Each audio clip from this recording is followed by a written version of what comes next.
Naisugod pa sa ospital, ngunit binawian din ng buhay ang 59 anyos na si alias Nene, residente ng Purok 9, Barangay 8, Dait, Camarines Norte, matapos na masalpok ng kotse ang sinasakyan nitong tricycle sa Barangay Malangkaw, Basod, Labo, alas 10:30 ng tanghali kahapon. Kinilala ang driver ng kotse na si alias Rene, 47 anyos, may asawa at residente ng Zone 2, Barangay Mantalisay, Libmanan, Camarines Sur. Batay sa investigasyon ng Labo Municipal Police Station, galing Daet patungo sana ng Laguna ang tricycle para dumalo sa isang family gathering. Galing Manila, pauwi na sana sa kanilang bahay ang driver ng kotse, subalit nakatulog daw ito sa kalagitnaan ng biyahe na nauwi sa disgrasya. Sa lakas ng impact, tumilapon ang biktima. Nagtamo din ang sugat sa katawan ng asawa nito na siyang nagmamaneho ng tricycle. Ito pong driver po ng Mitsubishi Mirage, na-trip daw po ito, na-trip kaya po na bangga niya po yung isang tricycle, yung Howler Kawasaki Barako 1757.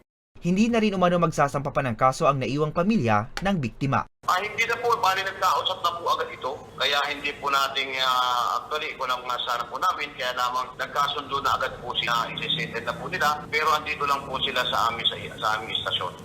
Muli, nanawagan ang otoridad sa mga motorista na parating siguraduhin nasa kondisyon ng katawan maging ang gagamiting sasakyan upang makaiwas sa peligro. Para sa mga balitang Tatak Bicol, Hercules Barbacena.